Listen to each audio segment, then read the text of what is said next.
Want to stop juggling spreadsheets, calendars, and a dozen apps just to run your rentals? Lodgify makes it easy. It's an all-in-one toolkit for hosts. Build a direct booking website, automate guest messaging, and keep all your channels in sync. Running your rental business your way has never been simpler. And for Good Morning Hospitality listeners, you can get 20% off any yearly plan with code GMH20. Just check the link in the show notes to get started today. Welcome to Good Morning Hospitality, your one-stop shop for the latest news, noteworthy trends, and thought-provoking discussions across the industry. From hotels and short-term rentals to all things travel and hospitality, you'll find each episode equips you with the information that you need to start your week. Join us on Good Morning Hospitality every Monday, wherever you get your podcasts.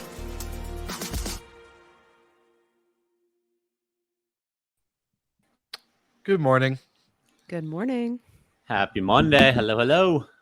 Happy Monday. Brandy's background is different. Where you at? I'm in the Adirondack Mountains in upstate New York. I got here last night. My family has a place up here. So it's really weird. We just got internet up here last year. So the fact that I'm doing this is like really tripping me out a little bit. And say that the Wi-Fi is running. You know, we're not having any issues this week with the Wi-Fi. It's I know. really Well, let's not jinx anything. Let me knock on some wood. Yeah, seriously. How was your guys' weekend outside of traveling to get up there, last night? It was good. I was at a bachelorette party in Long Beach Island, and it was just so interesting. Like that's an entire market that is just like rentals, and it was funny seeing just like that side of the industry because it's like the real traditional vacation rental companies. I love that. How about you, Michael? I think we had a birthday boy. Last week. Yeah. So How'd it went out to a nice dinner with the family, and then yesterday went to the arcade with the little boy, and he's at that age that he's just having a great time. So it's a good, nice weekend, and ready to hit this busy week. Awesome. Yeah, love it. Well, we have a lot to cover, so I think before we do so, I would love to just say, a big thank you to our sponsors at Sojo, because I'm struggling this morning. This is a morning where I am not awake. I'm not fully there. I'm ready, but I'm not ready, and I've been able to get ready with my coffee. So shout out to Sojo, and when you use the link in our show notes, you will get up to 30 days of free coffee for your rental or for yourself if you're struggling as well. So happy Monday, best day of the week. Get some coffee from Sojo. Now, all right, we have a lot to cover with some interesting news. Michael and I got to talk about this first subject, I would say, almost a year ago. Yeah. It's probably over a year ago, given the timing of that acquisition. But we saw news over the weekend that Casai, a big operator who's raised $53 million, has gone belly up after just 4 years. We've talked on this show a lot, even as recently as having Jesse DePinto on, of buy versus build technology. And it really feels like to me, and maybe sans Jesse, everyone who's tried to build their own tech has fallen in the same trap. And that is a $53 million 4-year burn up, see you later kind of trap. There is really good tech out there to compare.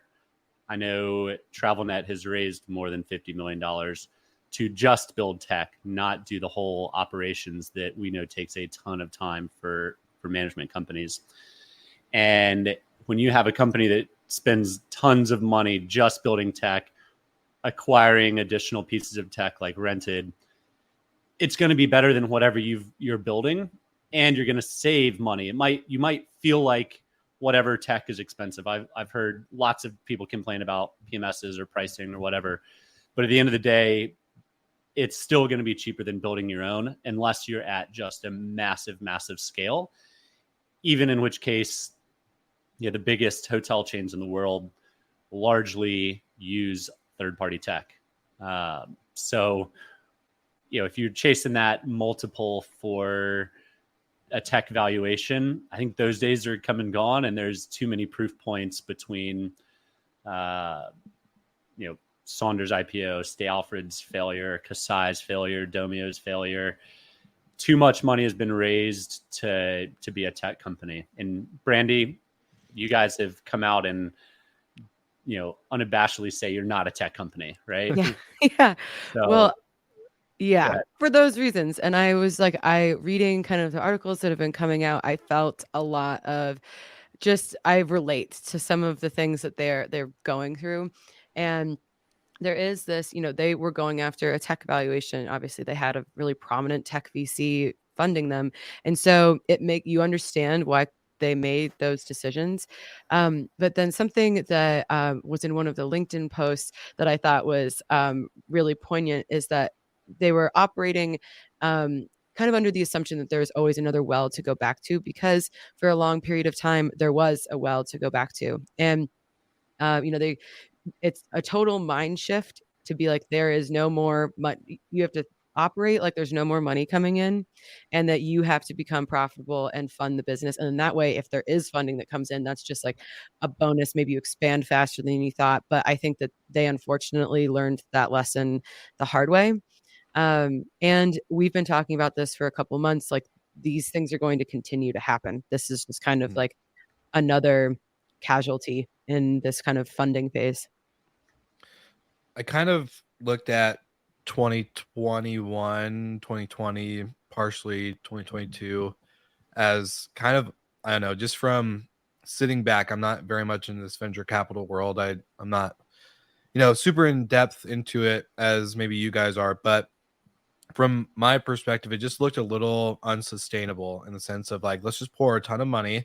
Like, it's good to put gasoline on the fire, but like for the fact of like, they're like, just scale at all costs. There's no, like, we don't care about profitability, just get to a certain X.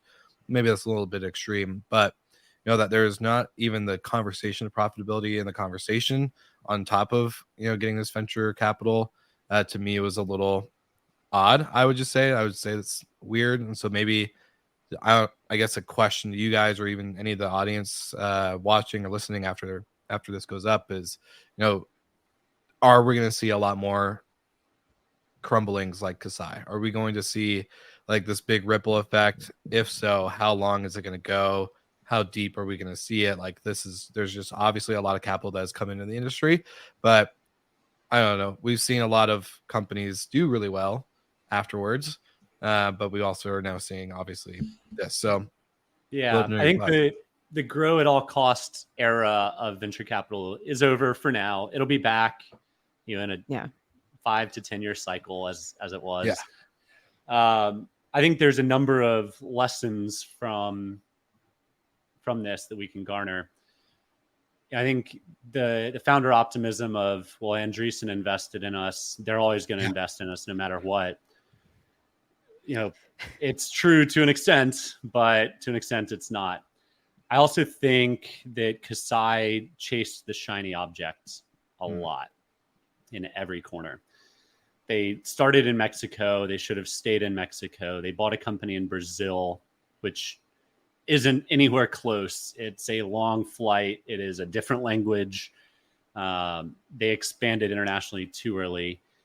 They bought tech so they could try and get tech multiples. They're not a tech company. They're an operations company. And then I saw other things that were probably more ego driven than anything, but like an airline lounge or a club membership for people in Mexico City. And yeah, I think if you have a big density and a loyal traveler base, that's cool. But if you're not profitable, don't invest in things like that unless that's going to drive more bookings for you. And yeah, it's for me in my own startup now, I would dream of raising $53 million. And, we've been going on a tiny, tiny, tiny fraction of that for a year and a half now. So it's hard for me to see how that money gets spent so quickly. But we saw Lyric spend $100 million in like a year. So yeah, it's not as much as you think it is. And if you have, this is like such a like cost heavy business. And, they were saying like they had 25% margins or a path to that. Like those are amazing margins for hospitality. Yeah. That's kind of that's, I don't believe that. But one of the things he mentioned is that they should have had better financial infrastructure set up. And I think it's part of the growing so quickly. Part of things like the scaffolding of the business might get overlooked. And, as an operator that also had kind of like a baptism by fire, rapid growth phase, it's now like we're trying to make sure that we really do have those financial instruments, those metrics, those things to keep us in check, because you can get distracted by the shiny objects, and it's really hard. I feel for them because I understand how you get wrapped up in that. But as the leaders of the company, it's also your responsibility to recognize when the shiny object is just that. And so I think there's probably a lot of difficult lessons being learned. And I would imagine that they saw this like several months ago, and it's just kind of like a slow moving train wreck. Like you try your best to stop it, but you can see at one point when the cash runs out, Yeah. And honestly, technology in any type of country outside of the US, I would say, is a lot harder. So going into trying to build this tech infrastructure for that tech multiple it was kind of, I would say, very bold and unrealistically bold for them to go that route. It's not gonna, like, I just remember, through conversations in the past with people like Casai and other technology companies talking about setting up like access control was even just a nightmare to do. And that's kind of the standard to do for any vacation rental now. No one's really trying to do this. Here's a house key, meet me at check-in and time, whatever, blah, blah, blah. So just the technology piece, again, was very unrealistic. And probably where a lot of that money, I would assume, went to, obviously operations and staffing, but I think there was probably too much money poured from that funding into the technology piece. And I'll say one thing that may be true, may not be, but in my experience with some VCs, a lot of times VCs can offer just terrible advice. They're not in the nuts and bolts of the business. And they say, well, great, you've got 1,500 units and you've got 2,000 more in the pipeline. That's 2xing. We need to 6x this year. How are you going to 6x? Well, our software, right? And then you just start grabbing at straws, and you're in this sinking sand pit that you just can't claw out of, because your VCs are expecting 3, 5, 6x growth per year, and that's really, really hard to do in our industry. So, I don't know if that's the case with Casai or not. Maybe it is, maybe it isn't. But if you don't need venture capital, I wouldn't take it just because they're gonna put crazy numbers and pressures on you that will be tough to live up to, unless you have a really solid plan of how to execute that. 100%.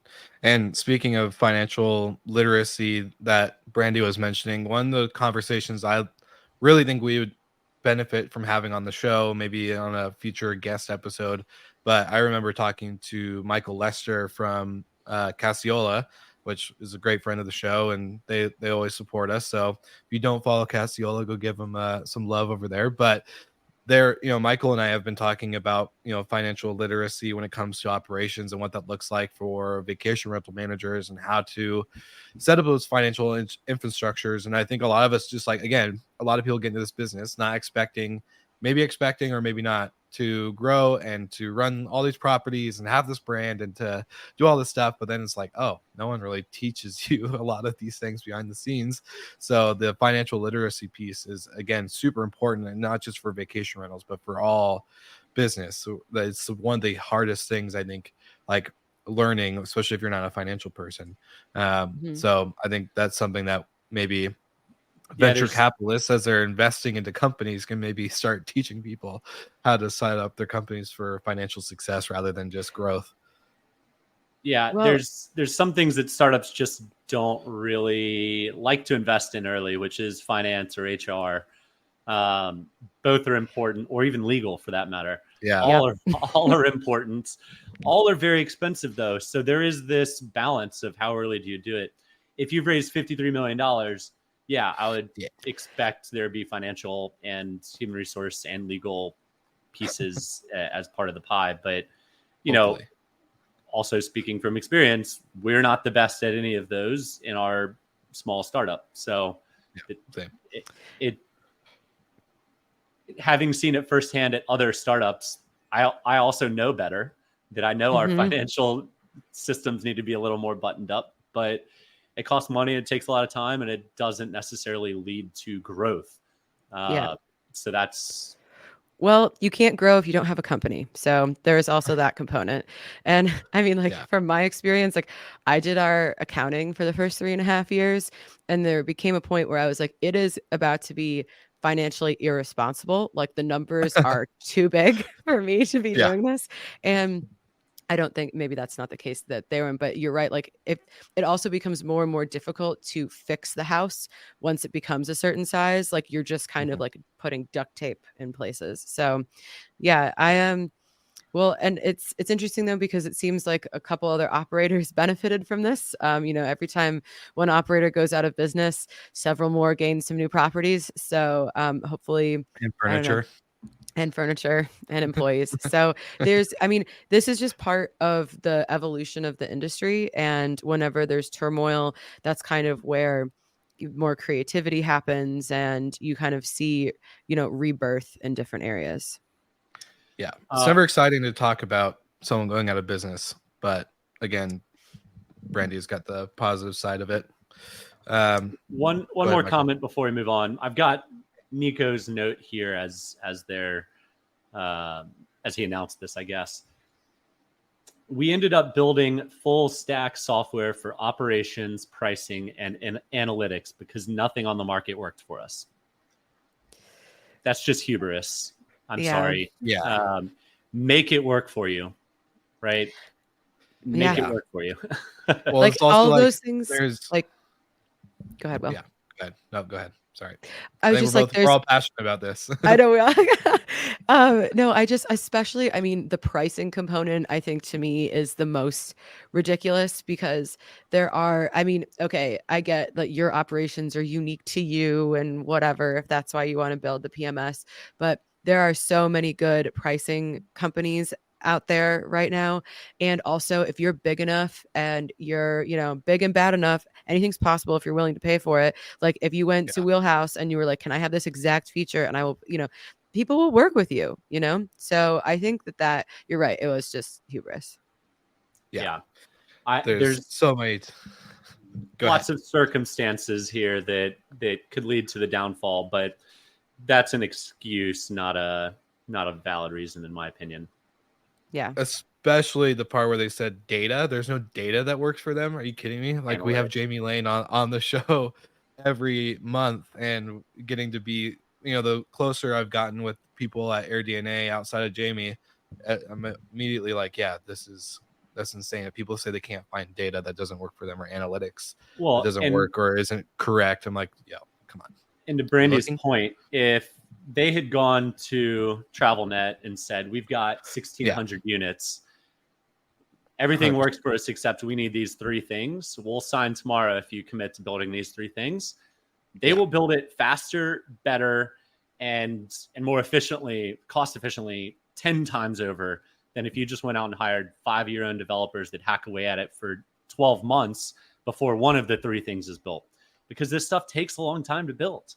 You know, it's not cut and dry, and there's a lot of moving parts. And then if you build your own tech stack, you also have to maintain your own tech stack and continue to adapt. If you're building these channel management connections to Airbnb and booking, those things change all the time.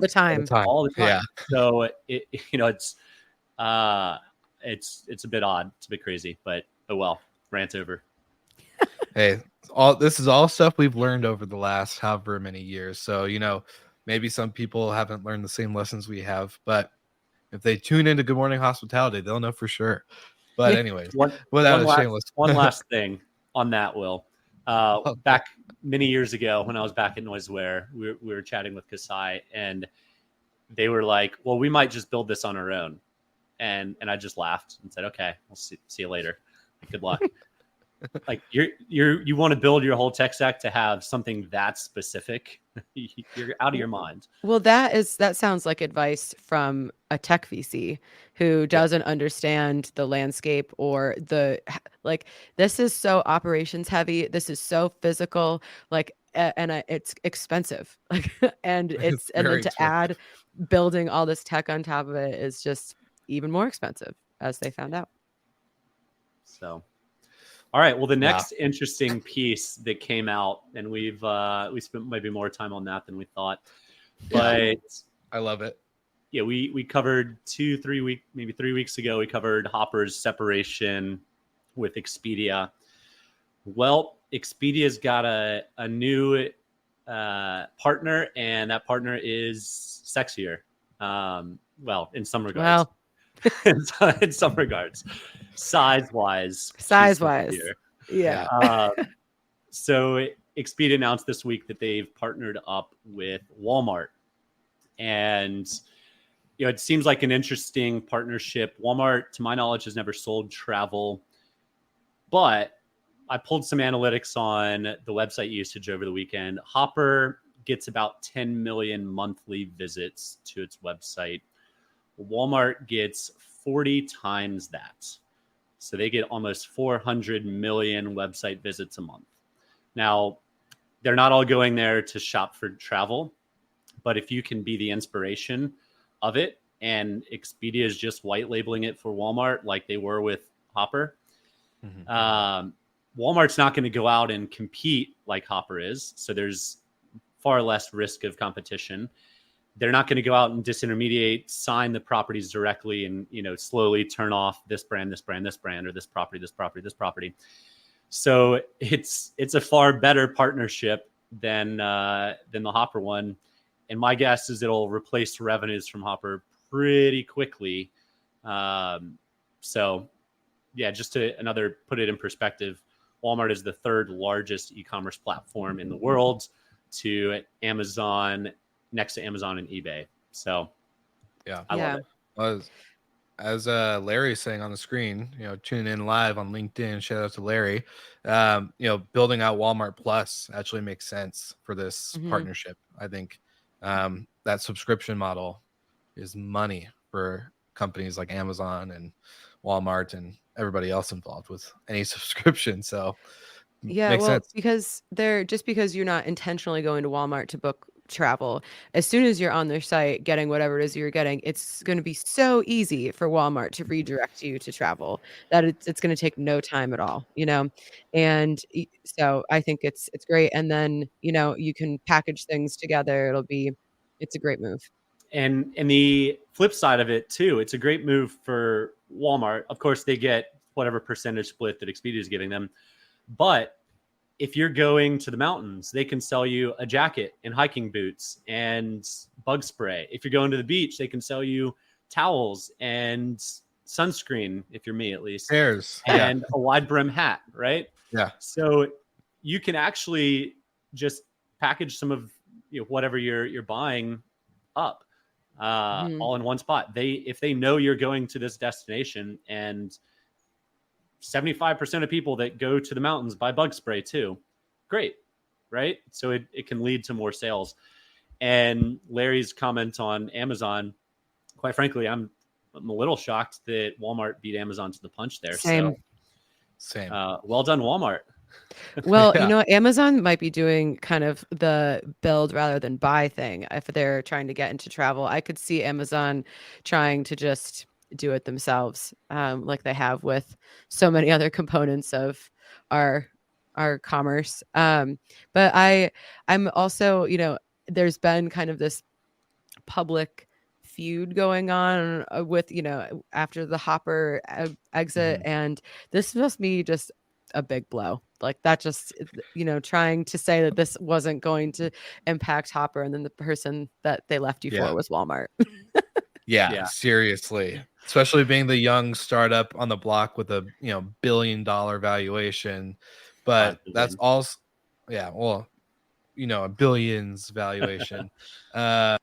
It's crazy to me. And then also just thinking about how like I'm surprised that Amazon hasn't gotten on top of it. I'm surprised also I want to know what this is going to do with strategic ad placements and how certain e-commerce brands or products are being placed now, because it's going to be, like Michael said, inspired by the travel, whether it's by destination or time of year, anything like that. And the financial, like, this would be a fun topic to discuss with like a revenue manager who can like legit break down the numbers on the placement of an ad or a product to then the ADR and the nightly rate and all this other stuff, because it's going to drive a lot more than I think just bookings, obviously.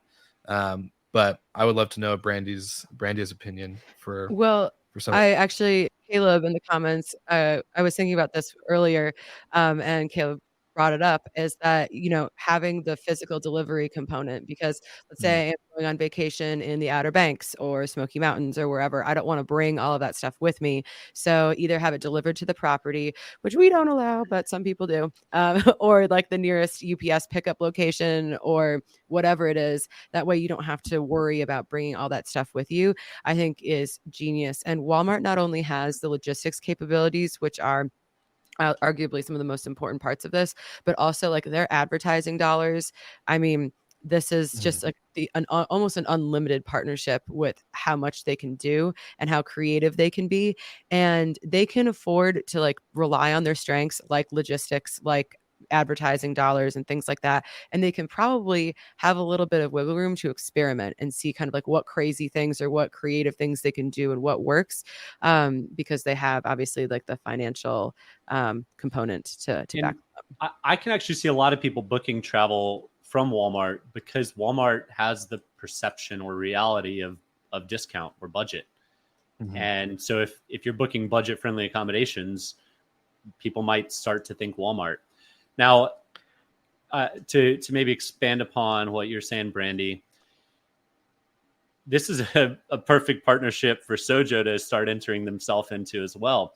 To be potentially white labeled, because this is it's right up their alley. And quite frankly, I'm not sure Walmart is set up today to do this type of stuff, being able to book and ship and deliver to properties for certain guests at certain times, certain consistent packages. If it's a Walmart guest, maybe it automatically comes with sunscreen in this location or bug spray in this location. So, Max, if you're listening, give Walmart a shout. Walmart, if you're listening, we're happy to introduce you to a partner of ours that can expand upon this cool partnership you have with Expedia.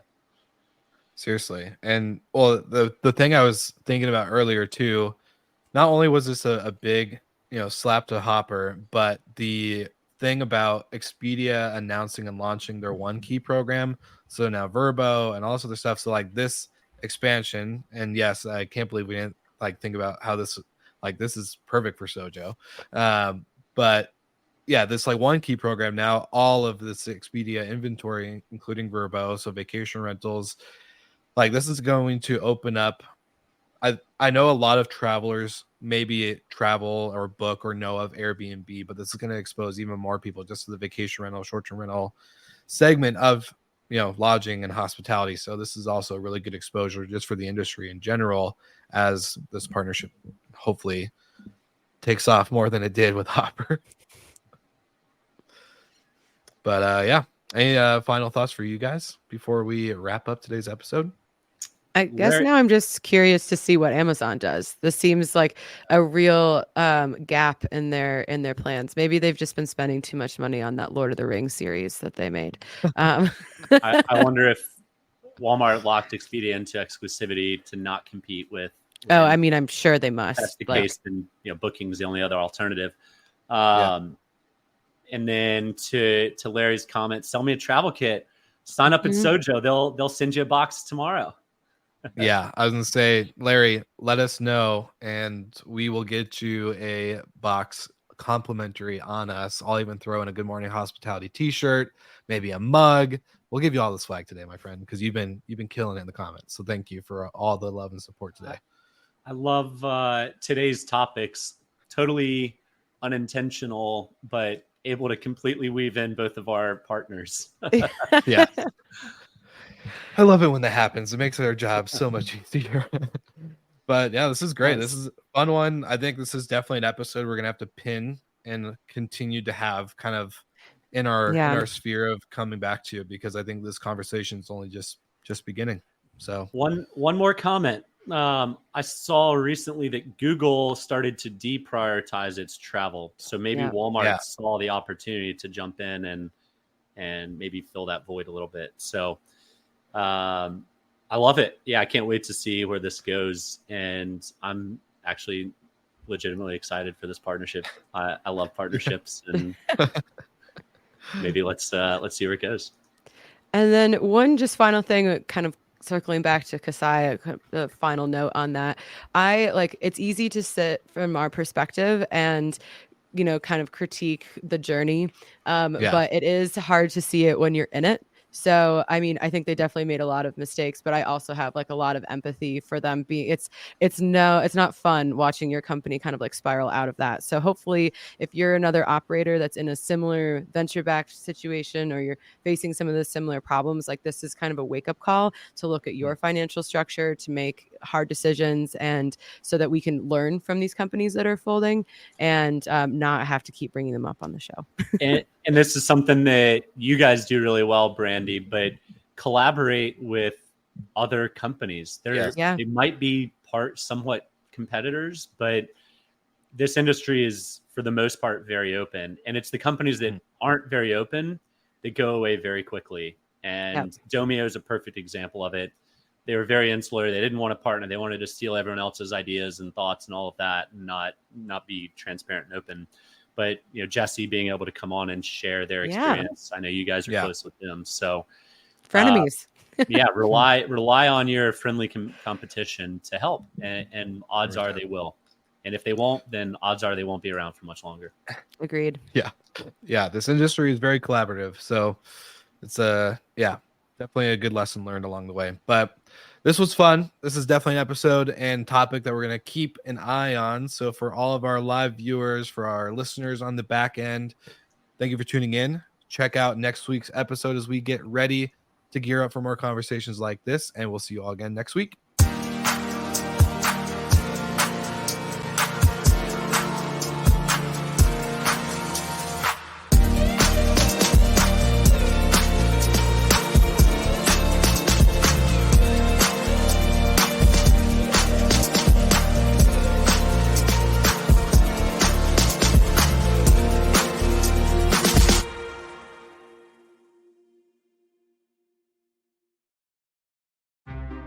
Want to stop juggling spreadsheets, calendars, and a dozen apps just to run your rentals? Lodgify makes it easy. It's an all-in-one toolkit for hosts. Build a direct booking website, automate guest messaging, and keep all your channels in sync. Running your rental business your way has never been simpler. And for Good Morning Hospitality listeners, you can get 20% off any yearly plan with code GMH20. Just check the link in the show notes to get started today.